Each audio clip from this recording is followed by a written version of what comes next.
What's going on, guys? Welcome to our usual Monday video where we recap the Patriots game from Sunday.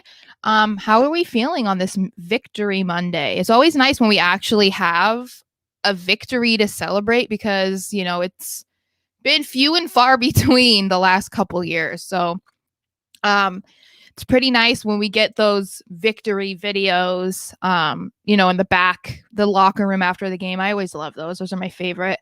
And yesterday was it wasn't a really good game. It was a good game, but obviously there's lots to talk about. Certainly not the best football from every guy that was on the field, but there's so much we can talk about today, and I actually started a couple minutes early, so let's just get right into it because, like I said, I have so much I want to talk about today. So first off, obviously the Patriots won 24-6, and that's obviously is like a clear dominating performance by the Patriots.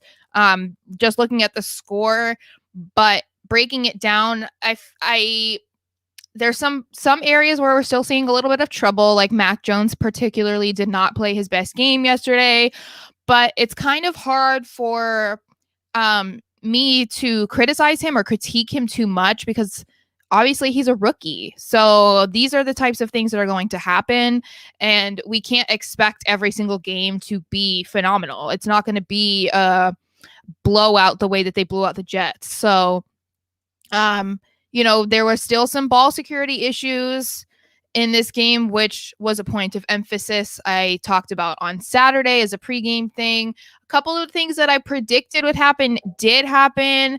And, some of the stuff too, I was kind of surprised to see. But let's get into it drive by drive. I think that it's kind of important to do that. So let's just jump right into it. So the Patriots got the ball first. It did end in a punt, but they started the run game off right away, which I said on Saturday was not something that I was expecting. Well, it was what I was expecting.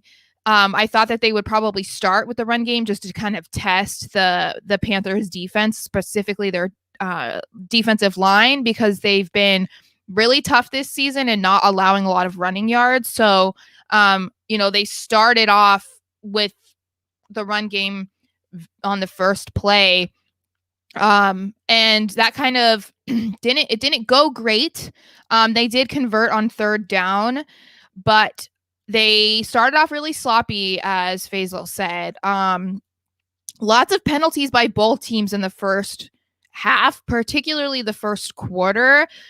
This started with a false start on Isaiah Wynn, and then on, I think it was the next play or a play after that, another penalty on Ted Karras for holding. So that forced a 2nd and 25. Definitely not the way you want to start on your first drive of the game. Never mind at all. Bolden did do his best, and he got 16 yards on that next play, and then Jacoby Myers got 8 yards, which ended them at 4th and 1. So they did punt. We didn't see another 4th and 1 conversion the way that we have seen a little bit more trust with Belichick and Mac. So then this gave the Panthers their first drive, which also resulted in a punt. So this was a good first look at the defense and how they were going to fare against this offense, because we know that McCaffrey is a dangerous player. He's a phenomenal player at his position, and he was back.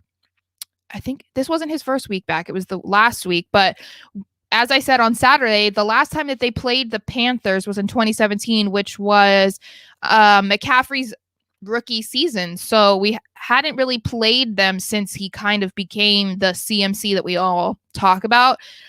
He was stuffed on the first 2 downs, and then Kyle Van Noy did bat down the first passing play. And the Panthers did get a penalty, which caused them a 4th and 9. So obviously they punted. It was good to see Kyle Van Noy making a splash really early, because he's been another one that we haven't seen a whole lot from since he's been back with the team.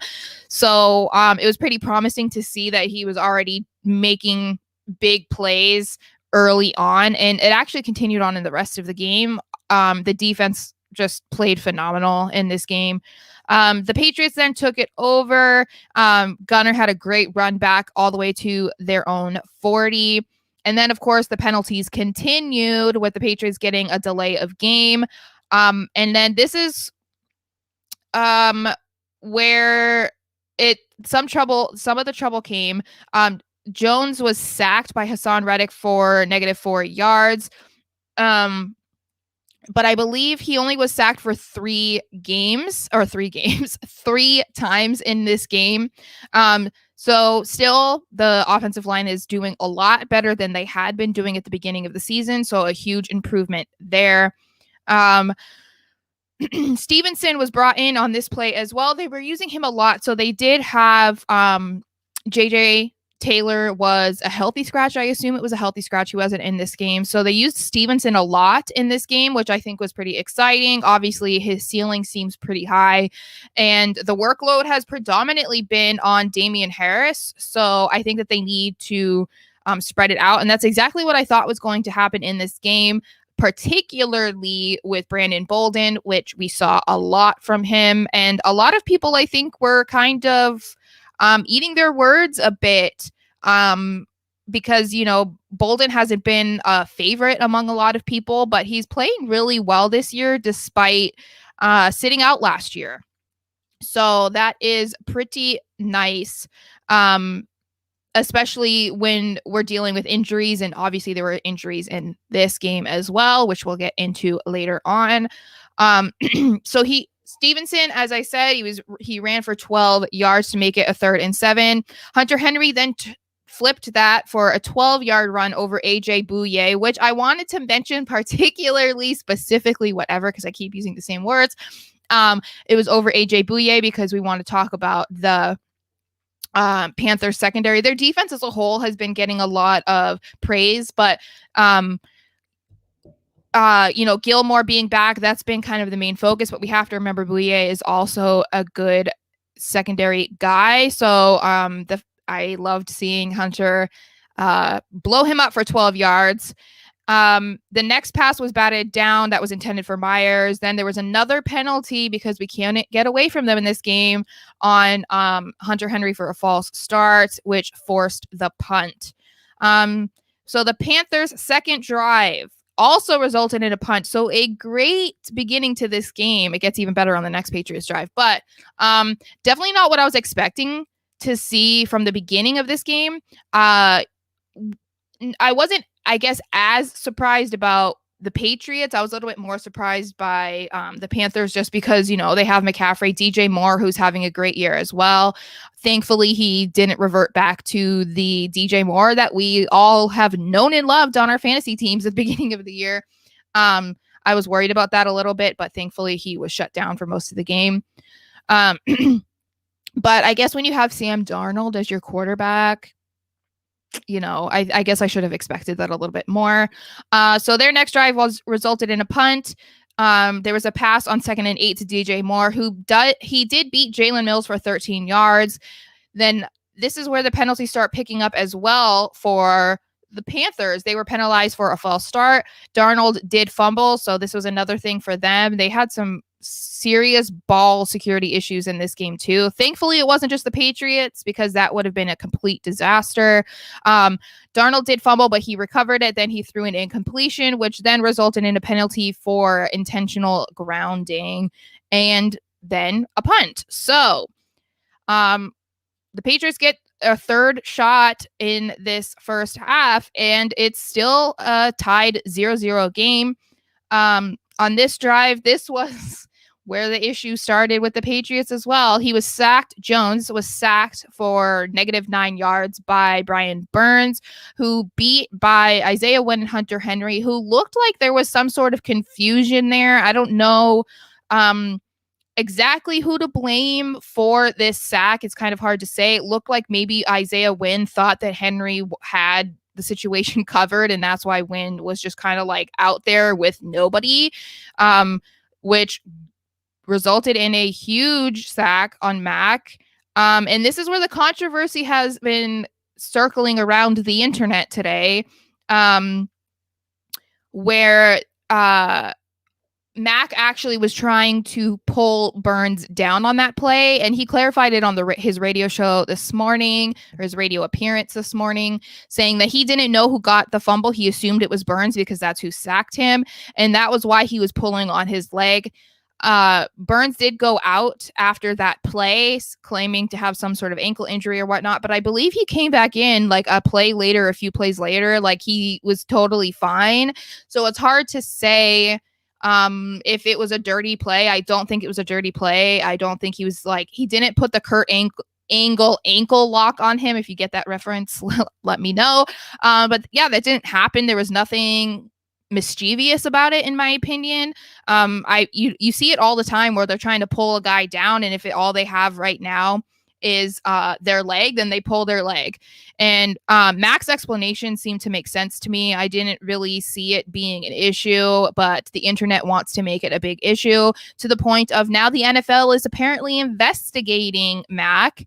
And they're saying that the worst thing that could happen is he's fined, which is just hilarious considering what happened last week with the Chargers, where how many whistles did we hear? 3-4 whistles. And Mac was sacked, and the referees didn't even throw a flag. And when everything is looked at again, there was no fine for Tillery for that very, very late sack. So this whole thing is just very ironic. And it just kind of goes back to the belief that Patriots fans have, that is, anytime something is done by a Patriot, whether or not is bad or intentional, or, however many other teams have done it, it's always a bigger issue when it's the Patriots that have done it. And that seems to be completely true here.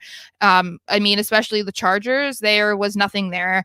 Also, there was a lot of headshots in this game, and nothing was said, nothing was done about that. And that was coming from the Panthers. I know I said I would speak about it later, but 3 Patriots players left this game with head injuries. And to me, like, what are the chances of that happening? I mean, I'm not saying that it was done intentionally, but I just mean, like, why wasn't that brought up as an issue? Like, we're all focusing on so much of the injuries that were done with the Panthers, and acting as if some of them were intentional. I just think that's really silly.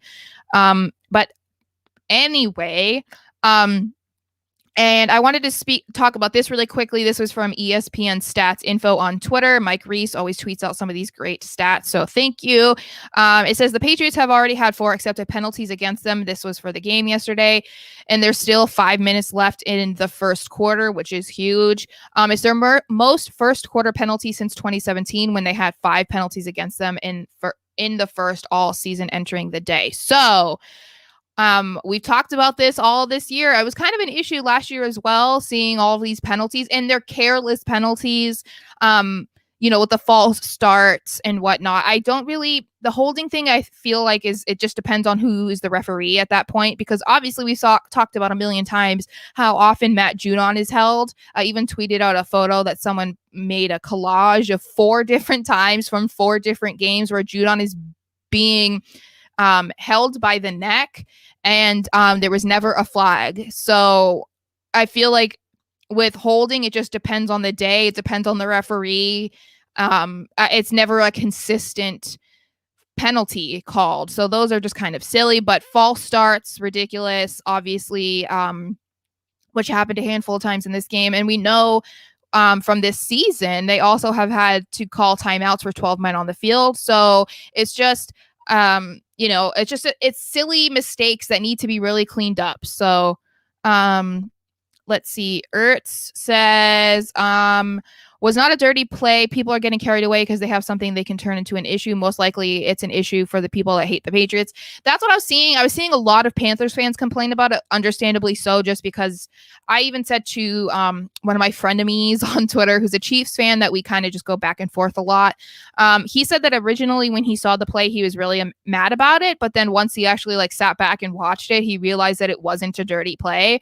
And I said that I understand people reacting that way initially, because I know, and I'm sure many Patriots fans can speak to this, that when you see something like that in real time, you do get irritated, you get angry, especially when that player then goes out because of an injury.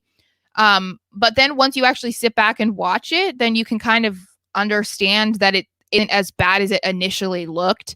And Burns came back in for the rest of the game until he got injured on a different play that I don't even think had anything to do with the Patriot hitting him. Was it the same play? It was Damian Harris. I can't remember.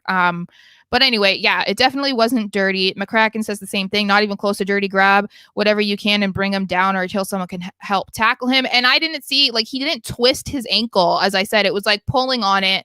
And he came in a few plays later or the next play, whatever it was.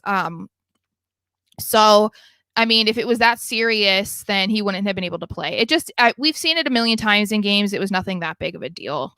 All right, let's keep going. So the Panthers' third drive ended in a field goal. They were the first ones to put points on the board in this game. This is where Barmore was making himself known once again. If you're not familiar with him, he is a rookie this year. Sorry, I have a hair in my mouth. There we go. And he's actually been having a really great season. He's just been very much under the radar and people aren't really talking about it. I'm seeing a little bit more from some people, specifically people in Patriots media, that are giving him a bit of credit, and he definitely deserves it. So he batted a pass that was intended for McCaffrey. Hubbard was tackled by Dietrich Wise for -2 yards, and Miles Bryant tackled Robbie Anderson, which forced a 39-yard field goal, leaving it 0-3 Panthers.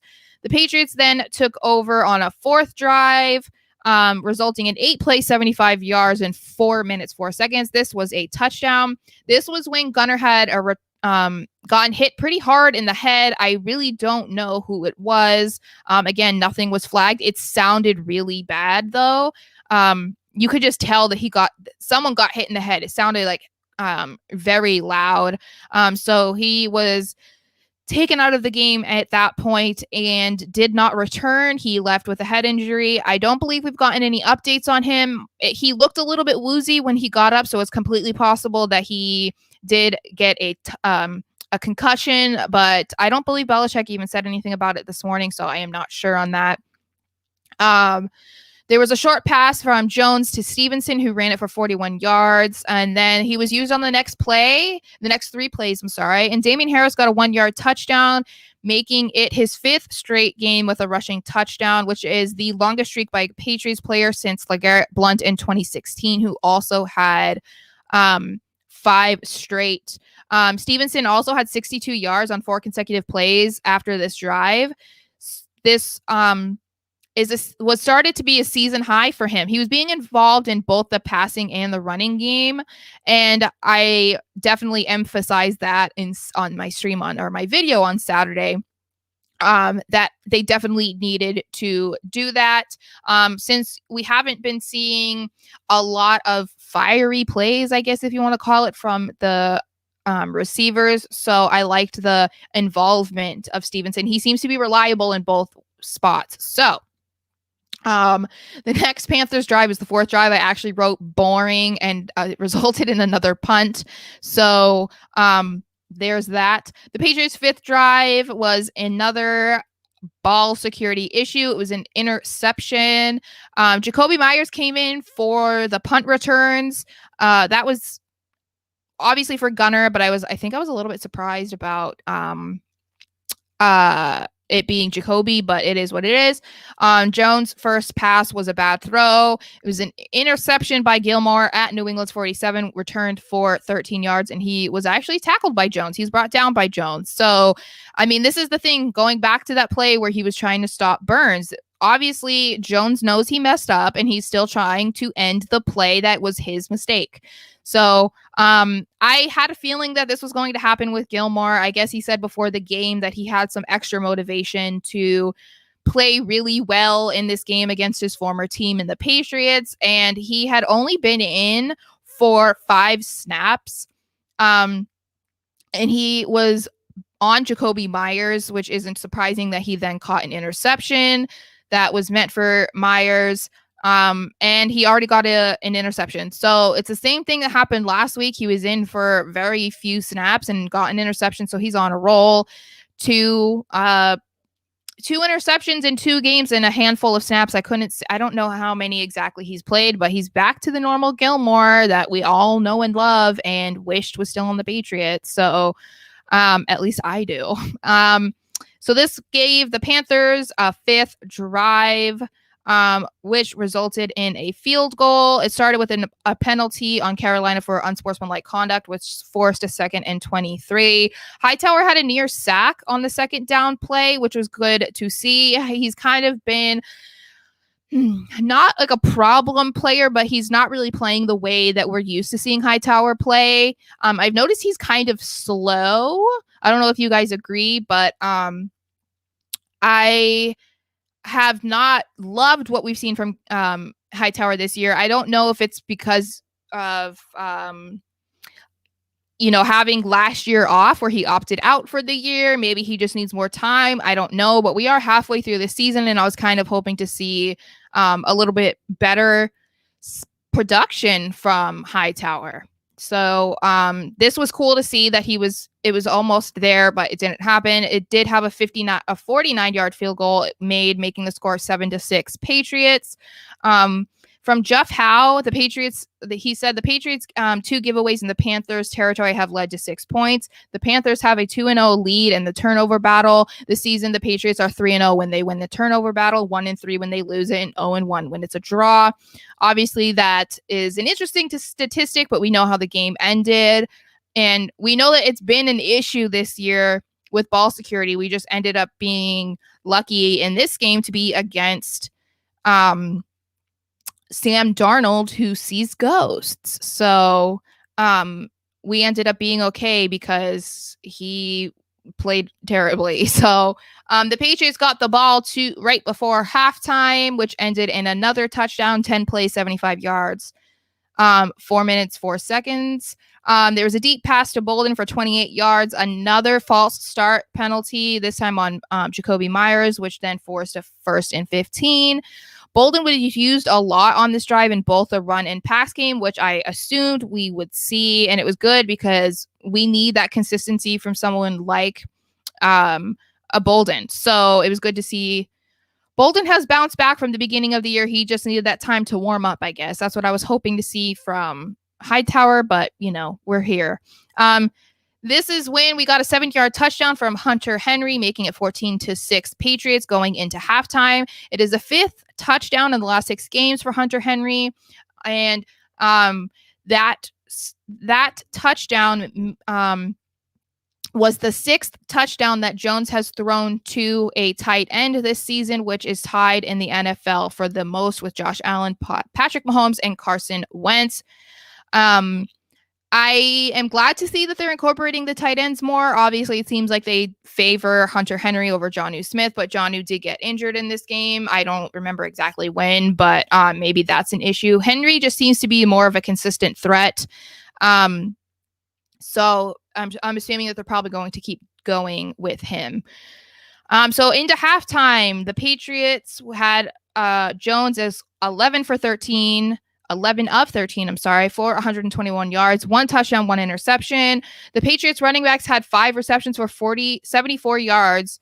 And there was a combined 105 rushing yards. Obviously, the receivers, I don't know if they just weren't open or Jones was just not favoring them in this game at all. It was definitely all running backs in both positions. So also this was Mac before leading into halftime. He led a scoring drive, and this was his 3rd consecutive scoring drive in the 2-minute drill before halftime. Since the Patriots decided to kneel in the last 90 seconds of the game against the Cowboys, which I still don't understand and have lots of questions to this day. But he's proven that he can do it. So I guess maybe this was why they did it. I don't know, but definitely what we needed to see from him.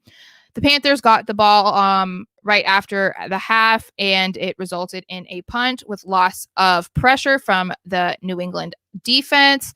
The Patriots took over the ball and also had a punt. This was then followed by the Panthers with their 2nd drive, 8 plays, 64 yards, 4 minutes and 59 seconds. So a long drive, and DJ Moore did beat Jawan Williams for 33 yards. It was the first big play for Carolina of the game. And he then beat him again over Williams for 13 yards. But this is where things start to get spicy with the defense. This is when Darnold threw an interception to J.C. Jackson, who ran it back 88 yards for a touchdown, resulting in a score of 21-6 Patriots. This was J.C. Jackson's 4th interception of the season and the 6th longest interception return in team history. So I thought that was really interesting. 88 yards is crazy. He almost got caught. I think he said it was Robbie Anderson who was right behind him, if I remember correctly. And if you remember the play, you could see Jackson like turning around to like see who was behind him. Thankfully, he was able to get into the end zone. Usually when a player does that, it actually slows them down. So I'm thankful it resulted in a pick 6. JC Jackson also has the most interceptions in the league since 2018. He has 21, and Xavier Howard has 20. His 21 interceptions are one shy of he ended up tying Hall of Famer Mike Haynes for the most through 4 seasons in Patriots history. He is now tied with him with 22, and then Ron Bolton with 18 and Ty Law with 18. So he's definitely in good company there. I think that he's showing Belichick, and I said this on Twitter yesterday as well, he's showing Belichick that he deserves a big payday, and I really, really hope that he will give it to him. Especially now that they don't have Gilmore, and, there's still some inconsistent play from the other guys in the secondary, and JC Jackson is proving that he can be consistent in what the Patriots need. There was a little bit of concern with him at the beginning of the year to have to be the number 1 guy, but I think he's proving that he can handle it a lot better than most people thought, and be included. The Panthers then went for their 3rd drive after the half, which also resulted in an interception. McCaffrey fumbled due to Adrian Phillips, but he was able to recover it on their own 41. And a pass intended for Robbie Anderson was then intercepted by Jamie Collins, who returned it for 1 yard. I remember they said that it was one of the fastest from release of the throw to an interception in 5 years. I think it said it was like 0.7 seconds from the release to Jamie Collins. And the way he said it, he was just like, he didn't even know it was coming. It just like happened. So really cool to see Jamie Collins making a name again. We all love him. Obviously, this is just what he does. So the Patriots then took over, which resulted in a field goal. The first play was a penalty on Carolina for defensive pass interference on Aguilar. The next 3 plays were passing plays that were incomplete to Jonnu Smith, Hunter Henry, Jacoby Myers. So this gave them a 37-yard field goal, bringing them 24-6. The Panthers then took over and had another interception. 8 plays, 61 yards, 3 minutes and 49 seconds. There was offensive holding to start the drive, which forced a 1st and 20 at their own 15. McCaffrey then did have a reception for 19 yards over J.C. Jackson, Wise, and Hightower. That was when I noticed even more how slow it seemed that Hightower is. I don't know if it just, sometimes you can kind of tell when they just like give up on a play. So I don't know if that was just one of those situations, but that was something that, stood out to me. There was a deep pass intended for DJ Moore, which was intercepted once again by JC Jackson in the end zone and giving them a touchback. So this made it his 5th interception of the year. And Matt Judon said in the post-game press conference that he told J.C. Jackson, quote, go end the drive before a second interception. So if Judon needs to be that motivation piece for someone like J.C. Jackson to keep getting stuff like that, I am all for it. It seems like not just the fans, but the team just completely loved Judon. So I loved that he was involved in that play as well. The Panthers then took over for a 5th drive, which was a turnover on downs. They got another penalty for offensive holding. This is when Judon got his sack in the game for -10 yards, forcing a 3rd and 20. And the next 2 plays were incomplete passes. And the pass on 4th and 20 to DJ Moore was broken up by Jalen Mills. So I've even spoken not too highly of what we've seen from Jalen Mills so far this year. He started off pretty good, and he's had some moments that have stood out in a good way, like this play. But obviously, I think there's been a bit more negative plays from him than positive. But this was one of those moments where, thank goodness, he was there. He was there at the right time. He was able to keep up with DJ Moore, because DJ Moore can be really fast and really dangerous in the receiving game. And he was able to end it on 4th and 20. This also, with Matt Judon getting this sack, he then has a total of 9 sacks. Sorry, I was looking at a different number. And since 1982, he has the number 3 most sacks through 9 games. Chandler Jones in 2015 had 10.5. Andre Tippett in 1986 had 9.5. And Judon in 2021 has 9. He is having an amazing season, and I am so thankful that he is on the Patriots and not on the Ravens. He seems like he's just enjoying his time there so much, and he's playing out of this world. It's definitely what the Patriots needed very badly, as the pass rush was a huge issue last year.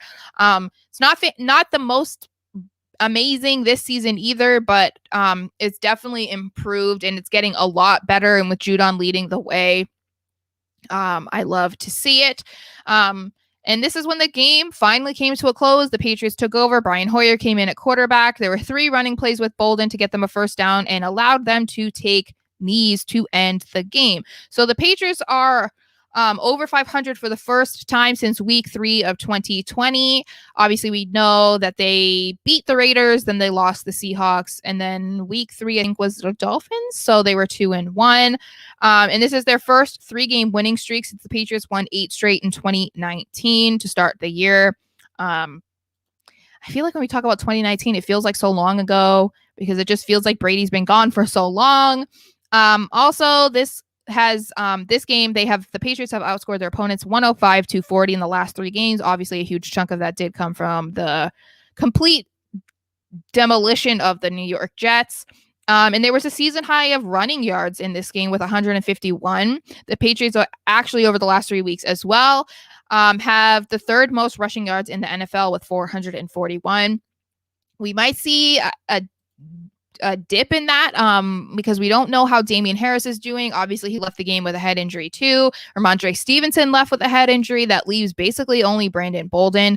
So fingers crossed that Stevenson and Harris are okay to go this week. They have a big game against the Browns. I know that sounds crazy, but both teams are 5-4. And the AFC is really wide open at this point. If the playoffs started today, the Patriots would have the 3rd wild card spot since they changed the playoff format. So this game is really important on Sunday, and we definitely are going to want Stevenson and Harris back. That's for sure. And the Bills lost to Jacksonville yesterday, and the Patriots won, which was awesome. I feel like that must have been a horrible game to watch. I believe it ended 6-9. From a fantasy standpoint, it was awful as well. So like I said, that helps with the AFC East. They're only 1 game behind the Bills now. And we don't play them until week 13 and week 16. So there's still a few weeks for us to get even better. And hopefully the Bills continue to just fall, because that would make it a little bit easier for the Patriots when they go there. So as I said, there's some injuries to watch. Gunnar, Olszewski, Damian Harris, and Ramondre Stevenson all have head injuries. I haven't seen any updates on that. And Jonnu Smith has a shoulder injury. Again, I haven't seen any updates on that as well. Let me see what you guys are saying in the chat really quick before I get into the stats and all that. Joe says Mills deserves a little bit of a break. He wasn't brought in to take over Gilmore or Jackson's role. He's not a number 2 corner, but he's trying. Hopefully they re-sign Tyler Gaffney. He knows us. Yeah, they made some roster moves today. I believe that leaves them with 1 roster spot and 2 practice squad spots. I believe the roster spot, based on the fact that they released James Ferentz, I think that means that Trent Brown is probably coming back. I know a lot of people mentioned maybe this means that they're clearing space for Odell Beckham. They don't have the space for him right now, so that is not going to work. That also is under the assumption that he clears waivers, which, based off of how the Browns did it, it seems like he should clear waivers and then get the chance to pick whatever team he wants to go to, basically. But yeah, I agree with you. I don't know. That's why I kind of try to I try to not be too harsh on Jalen Mills because he has never been like an amazing corner. He's definitely versatile, but yeah, he's not supposed to be Gilmore. He's not supposed to be JC Jackson. It's just unfortunate with some of the plays where he has gotten beaten by the opposing receivers. They've been at some, they've been big chunk plays, and so that's why I think it's okay. It's good to mention them, but some of the things I see people say on Twitter is just a little bit not nice, guys. Anyway, so for the stats of the game, we can go over those quickly. Mac Jones was 12 of 18, 139 yards, 1 touchdown, 1 interception, a fumble lost, and a fumble recovered. Through 9 weeks, he has 2,135 passing yards, which are 7th all-time for a rookie quarterback, which is from StatHead on Twitter. He's behind Andrew Luck, Cam Newton, Gardner Minshew, crazy, Joe Burrow, Kyler Murray, and Justin Herbert, which is so insane that these rookies don't go back that far.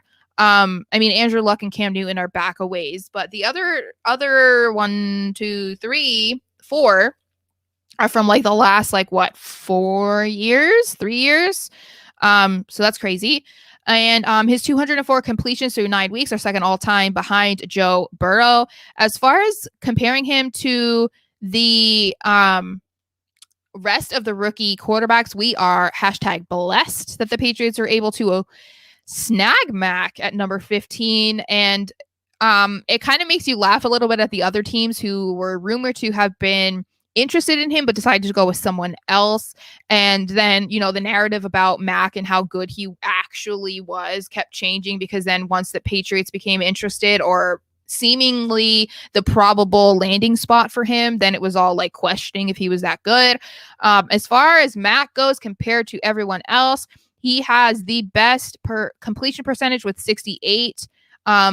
Davis Mills has 67, but he's still, I mean, he had a very small handful of games compared to Mac. He also has the most touchdowns, the 2nd least interceptions. It's like Trey Lance is kind of hard to incorporate because he's barely played, so it's kind of hard to incorporate him. But definitely Mac is performing far better than any rookie should be, and better than all of the other rookies. So we like it. Anyway, okay, let's keep going. So rushing, Ramondre Stevenson, 10 carries, 62 yards. Brandon Bolden, 8 carries, 54 yards. Damian Harris, 15 carries for 30 yards and a touchdown. So there's 39 carries, 151 yards, and a touchdown. Ramondre Stevenson, as I said, combined with his receiving, he was 2 of 2 for 44 yards, one of which was the 41-yard run, as a career high in total yards for him. Kendrick Bourne, 3 of 4 for 34. Brandon Bolden, 2 of 2 for 27. Hunter Henry, 2 of 3 for 19 and a touchdown. Jacoby Myers was 1 of 4 for 8 yards. I believe that Gilmore was on Myers for the most part, which is not surprising. I would say Gilmore is probably cornerback 1 on their team, just like Myers is being treated as wide receiver 1 for most defenses. So the fact that he was only able to get 8 yards over Gilmore is not surprising whatsoever. But I did think this was interesting. He now has the most receiving yards in NFL history without a touchdown. It is 1,522 yards without a touchdown. And the Patriots are also yet to have a 100-yard receiver through the first 8 weeks. It is the second latest in the season they've ever gone without having a receiver hit 100 yards. Last time that happened, or the latest that it happened, was in 2006 in week 13 with Caldwell. He was the only guy on the team to get 2 100+ yard receiving yards in that season. We know that last year, the first that got it was Edelman. I think it was against Seattle, which was like 174 yards. And we miss Edelman. But they're just spreading the ball around a lot more this year. And just like last year, they're using the run game a lot as well. So I'm not really surprised about that. There isn't really a true number 1 guy, I would say. So the totals for the day were 12 of 18, 139 yards, 1 touchdown. Defensive stats. This is where it gets really nice because the defense had a really great game yesterday. The defense basically held this game down. They're the reason why McCaffrey was held to. McCaffrey only had 14 carries for 52 yards. He was in the receiving game as well. He's 4 of 5 for 54 yards. And DJ Moore had 2 carries for 14 yards. And 3 of 7 for 33 yards with a long of 7. So they really shut this offense down, and the potential that it could have easily gotten out of hand despite the mistakes that Sam Darnold made. McCaffrey doesn't need the ball to be thrown to him to be great. DJ Moore obviously does, but he did have a couple good plays. But he was a really great receiver just a handful of weeks ago. So the defensive stats, Adrian Phillips came in with the most tackles with 6, 3 of which were solo. Gotcha had 5, 3 were solo. Miles Bryant had 5, 3 solo as well. And in coverage, he was 1 of 3 and allowed only 6 yards. Matt Judon had 4 total tackles. His is a long list, guys. 4 total tackles, 3 solo, 1 sack, 1 tackle for a loss, 1 quarterback hit, and 5 pressures. He's tied for second in sacks with 9 and is third in quarterback pressures with 44. I believe he's right. He might be with Myles Garrett, or Myles Garrett has, I can't remember who has the most, but JC Jackson had 2 pass breakups, 2 interceptions, and a 1 touchdown. And in coverage, he was 1 of 3 for 2 yards. So he was completely on it yesterday. He did not let anything happen. As far as the rest of the defense goes, Dietrich Wise had a quarterback hit. Kyle Van Noy had 2 pass breakups. He now has 4 on the season. 4 in the last 2.5 games, and he had just 1 in the first 6 weeks of the year, which came in week 1, which I remember that because I was like, oh, maybe we got Kyle Van Noy back. It's not looking that way, but as I said, maybe he can continue this into the second half of the year. Jamie Collins had a pass breakup and an interception. Jalen Mills had a pass breakup, and he was 1 of 2 for allowing 13 yards and just the pass breakup. Christian Barmore, like I said, I wanted to talk about it as well, that he deserves far more credit. I think that Joe mentioned it, didn't he? Or am I just... Nope, you didn't. I thought he did, but never mind. So as far as Barmore goes, he had 2 pass breakups in this game. He's now 13th among inside defensive linemen with 23 quarterback pressures in this season. And as far as PFF goes, in his rookie rankings, he is 1st in hurries with 18, 1st in batted passes, 3rd in pressures with 23, 3rd in quarterback hits with 4, 8th in run stops with 13, and 9th in sacks with 2.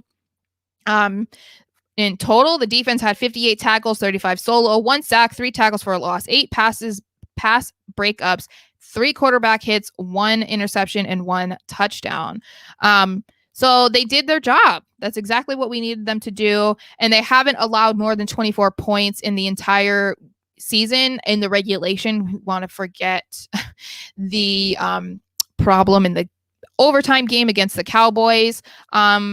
But against the Chargers last week was 24. That's the most that they have allowed this year in regulation. So the defense has definitely gotten better. It's being very consistent. It's exactly the type of defense that Belichick loves. And I think that they've gotten a really good team. I think that they just seem to be gelling well together and doing a lot better than I think that they were playing at the beginning of the year. The Patriots the Patriots did pressure Sam Darnold for a season high of 51.4% of his dropbacks. And the top pass rushers were Judon with 5, Barmore, Wise, Hightower with 3, and Uche and Lawrence Guy with 2. They did have 6 penalties for 35 yards, which is far better than what the Panthers had, which was 10 for 83. So those mistakes were there, but they were being made on both sides of the ball. As far as noteworthy stats go, this is from Alex Barth. The Patriots are just one of 4 teams in the NFL that rank in the top 10, both scoring offense and scoring defense through the first 9 weeks.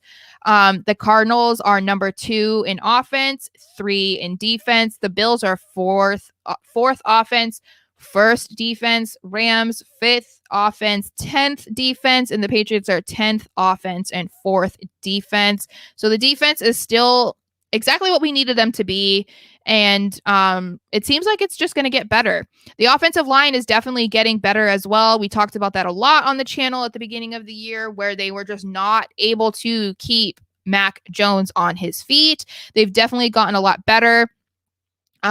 Since they kind of figured out their lineup and where people were going to be. I think that was like week 7-ish when they started. And then there might be another shakeup this week with the possibility of Trent Brown coming back, since he is eligible to come back this week. But they rank 3rd in the pressure rate and 2nd in pass blocking efficiency over the last 3 games. So definitely a heck of a lot better than they had been. And you can see it because the Patriots are playing a lot better. And it's funny because they're still better on the road. I think that I'm really hopeful that they can continue that at home, because it really sucks to lose at home, guys. I'm sure that they feel that way too, but like as a Patriots fan, like you expect it to be like really good at home, and then when it's just like, oh, they're a really good road team, it's just kind of like, that's great, but you know. But I do remember, I don't remember if it was on Saturday, if it was like a week ago, where the NFL as a whole seems like the teams are doing better on the road this year than at home. So it's kind of weird and unheard of for the most part. And it does make you wonder, like, is there such thing as home field advantage? It's not really looking like that this year.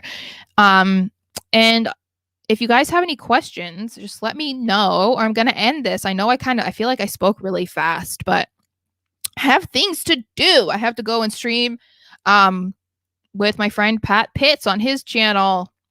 So I got to go and do that. If you guys have any questions, give me a holler. And we face the Browns next week, as I said at the beginning. They're also 5-4. This week they had Baker come back and they had a field day in their game. They did really well. But obviously we know that Baker has a sore shoulder. So we'll have to pay attention to that as well.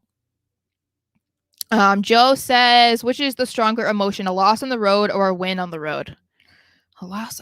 I think for me, I feel like a loss stinks no matter what, but I feel like it kind of depends on who the opponent is as well, and how they win or how they lose. You know what I mean? Like if they lose because of ball security or lots of like careless flags, then I feel like that hurts more. But I don't know. I feel like a home loss kind of stings a little bit more. But Joe also asked, was Mac Jones a dirty play? I talked about this a little bit. I think it was before you got in here, but I said I didn't think so. Jeff says, have a good night, Sarah. Thank you. You as well. Thank you for always being here. D22 Williams says, Burns did a crocodile roll on himself. Stupidest move in the NFL this weekend. It's completely possible that it is. I don't know. I didn't see all of them. But yeah, no, I think that was a kind of a weird play. And thankfully he was able to come back in, because I think that if he missed the rest of the game at that point, then this would be plastered everywhere, even more so all over the social media platforms and sports talk shows. So thankfully that wasn't what kept him out for the rest of the game. But yeah, I agree with you. We'll rewatch the show. Thank you guys. I really appreciate all your support. Thank you. Good night, Faisal. Don't forget about Monday Night Football, guys. It's going to be a thriller of the Steelers Bears. It should be interesting. I have I have one league where I need to win with my player tonight in order to possibly win that in that league, or else I am 0-3 in my leagues for the week. So anyway, I will see you guys on Saturday, and we can talk all about the Browns-Patriots game and what all of that means. Don't forget to like and subscribe and share. Let's get the word out there. If you guys like my content, I really would appreciate it. And I appreciate all your support always. Thank you for watching. Thank you for chatting with me, and I will see you on Saturday. Go Pats!